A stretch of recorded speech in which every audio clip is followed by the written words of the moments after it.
नमस्कार. सिंपल कुकिंगमधून तुमची होस्ट ओल्डी गोल्डी तुमच्याशी परत भेटायला आली आहे. आज आपण बघणार आहोत पॅसरट, म्हणजे तमिळ लोक किंवा साऊथ इंडियन लोक जे बनवतात हिरव्या मुगाचा डोसा. पॅसरट म्हणजे त्याच्यामध्ये कांदा आणि गाजर ते टाकतात आणि मग तो तव्यावर छान त्यांचा कुरकुरीत होतो. तर आज हे पॅसरट मी तुम्हाला दाखवणार आहे. तर चला मग आपण जाऊ किचनमध्ये. पॅसरटसाठी या कपाने मी अख्खे हिरवे मूग घेतले होते आणि मग त्यामध्ये मी या चमच्याने 2 चमचे तांदूळ आणि 1 चमचा चणा डाळ भिजत घातली. 5 तास मी ते आधी सगळं भिजवून घेतलं होतं आणि जेव्हा 5 तास ते भिजलं त्यानंतर मी ते काढलं, मिक्सरमध्ये टाकलं आणि त्याला मी हिरवी मिरची, लसूण, कोथिंबीर, मीठ आणि जिरं टाकून छान दळून घेतलं. तर हे माझं बॅटर तयार झालेलं आहे. आता आपण या तव्यावर डोसा टाकू आणि बघूया. हा तवा पहिले आपल्याला सणसणून गरम करून घ्यायचा आणि मागे पण मी तुम्हाला धिरड्याच्या वेळेस सांगितलं होतं की तवा कसा गरम करायचा. एकदा हा तवा छान गरम झाला की थोडं त्याच्यावर आपण तेल टाकायचं आणि थोडं तेल टाकलं की मग अजून त्याला गरम होऊ द्यायचं आणि मग थोडासा पाण्याचा शिपका त्यात गरम तव्याला द्यायचा. आता हे चांगला गरम झालेला आहे तो. आता मी हा पाण्याचा शिपका याच्यावर देते. हे पाणी आता चांगलं गरम होत आहे आणि या तव्याला आता आपण खडक्याने व्यवस्थित पुसून घेऊया. आता काय झालं, आपण तव्याला गरम केलं आणि त्याचं टेम्परेचर कमी करून टाकलं. आता ह्या कमी झालेल्या टेम्परेचरवर अगदी आपण सिम गॅस ठेवलाय, म्हणजे आपलं हे बॅटर जे आहे हे चिटकेल. हे मी 1 आणि बस 1.5 चमचा हे बॅटर घातलं आहे आणि आता मी हे पसरवून घेते हळू. आपल्याला क्रिस्पी डोसा बनवायचा आहे, त्या हिशोबाने आपण हे करणार आहोत. हे बॅटर खूप जाड नाही, खूप पातळ नाही, खूप बारीक नाही, जरा सरसरीत असं मी केलेलं आहे. तर आता हे बघा, हा पूर्ण डोसा मी तुमच्यासमोर पसरवून घेते. हा डोसा जसा जसा शेकला जाईल तसा तसा तो आपल्याला मग क्रिस्पी झालेला दिसेल आणि मग आपल्याला तो काढायचा आहे. आता बघा,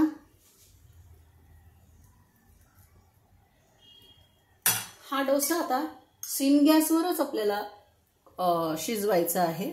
आपल्याला याच्यावर बघा ही वाफ निघते आणि आता हळूहळू काय करायचं, याने थोडंसं असं प्रेस करायचं. हे प्रेस केलं की हे जे आपले रिंग झालेल्या होत्या त्या जरा म्हणजे दबून जातील आणि मग तो डोसा असा पातळसर आणि क्रिस्पी होतो. आता हा डोसा याच्यावर टाकला, अजून थोडी वाट पाहायची आणि याला आता गरम होऊ द्यायचं. बस खूप गरम तवा केला तर तो शिजत नाही, म्हणजे गरम तव्यावर टाकलं तर ते मूग शिजायला फार वेळ घेतात.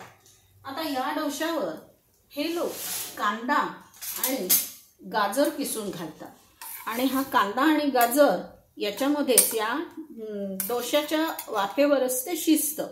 त्यामुळे याला आता आपण इथे असा कांदा आणि गाजर आपण टाकून घेणार आहोत. बस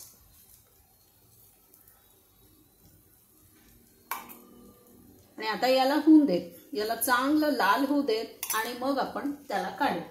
तोपर्यंत मी जी चटणी केली होती त्या चटणीची तयारी तुम्हाला दाखवते.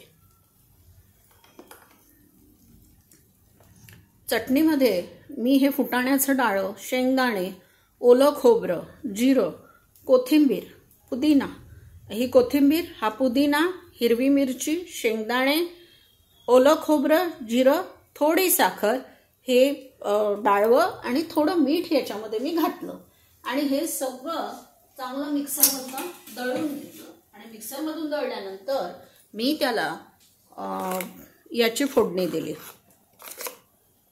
मोहरी, हिंग, कढीपत्ता याची फोडणी मी दिली आणि ही चटणी माझी बघा तयार करून घेतली.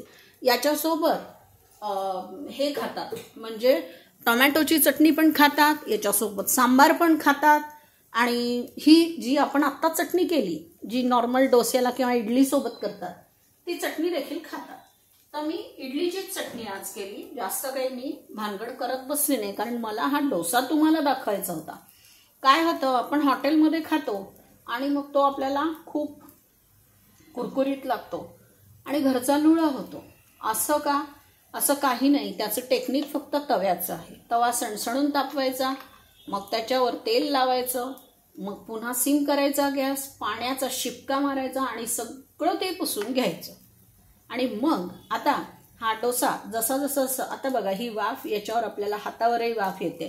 हळू हळू हळू त्या वाफेत तो कांदा शिजतो आणि तो डोसा क्रिस्पी होतो. आता तो लाल झाल्यानंतर मी तुम्हाला तो डोसाही दाखवते आणि तो काढूनही दाखवते.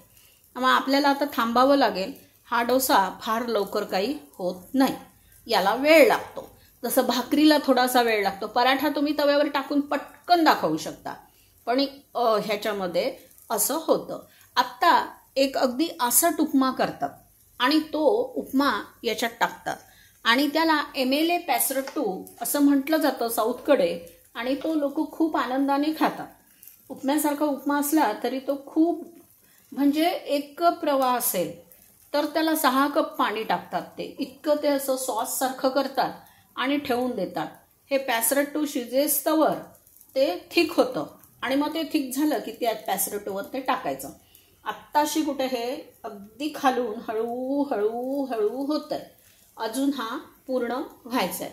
जसं जसं हा होईल तसा तसा मी तुम्हाला दाखवते. ते लाल झालं खालून की मग मी तुम्हाला ते दाखवते. लक्षात घ्यायचंय, आज आपण मुगाचा हिरवा डोसा करतो, म्हणजे अख्खे मूग. त्या अख्ख्या मुगामध्ये भरपूर प्रोटीन असतं. म्हणजे आज आपण जो ब्रेकफास्ट पाहतोय किंवा आज आपण जो नाश्त्याचा प्रकार पाहतोय तो आहे प्रोटीन ब्रेकफास्ट.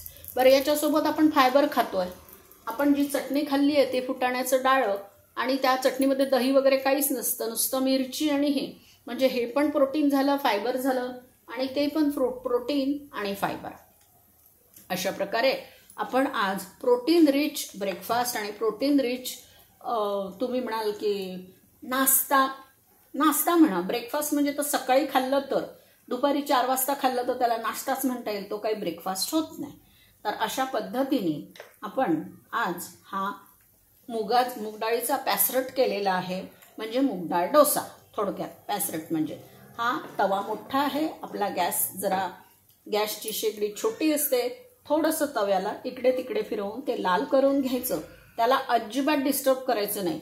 लक्षात ठेवा, जर तवा खूप गरम असेल हे चिकटणार नाही, हे भरकन निघून जाईल तुमचं, किंवा त्याचे तुकडे तरी पडतील, आणि ते व्हायला नको असेल तर मग हीच ट्रिक तुम्हाला करावी लागेल. हॉटेलमध्ये पण ही ट्रिक सातत्याने ते लोक वापरतात. माझी शेगडी लहान आहे, मग मी आता त्याला फिरवून फिरवून गरम करून घेते आणि एकदा हा छान लाल झाला की मग मी तुम्हाला दाखवते. बघा, आता आपला हा डोसा सगळीकडून लाल झालेला तुमच्या लक्षात आला असेल. इथे लाल आहे, इथे लाल आहे, हा भाग थोडा आहे. तर हा आता बघा, हा असा आपला डोसा तयार झालेला आहे. हा आता मी वळवते.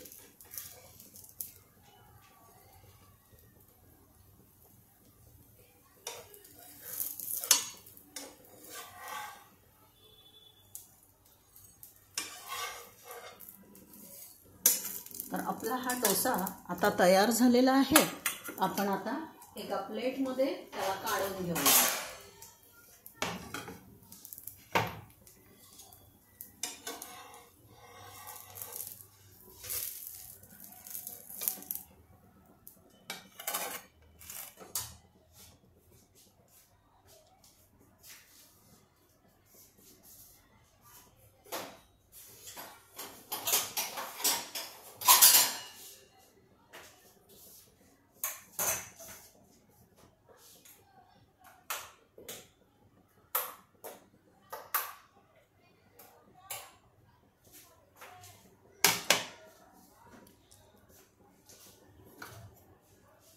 चला बघा, आपलं पॅसरट्टू आणि ही चटणी, आणि हे बघा, हे आतमध्ये हे व्यवस्थित शिजलेलं आहे.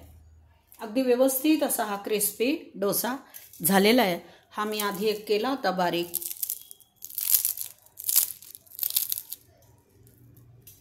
तर बघा, असा हा डोसा आपला तयार झालेला आहे. हे प्रोटीन रिच फायबर आणि फूड आहे. तर आज मी तुम्हाला ते दाखवलेलं आहे.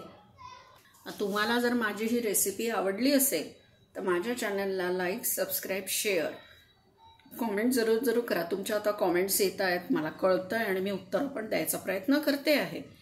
जे माझ्याकडे आहे ते मी तुम्हाला सांगायचा प्रयत्न करते आहे. पण तुम्ही मला खूप साथ दिली. खरं तर तुमचे खूप खूप धन्यवाद.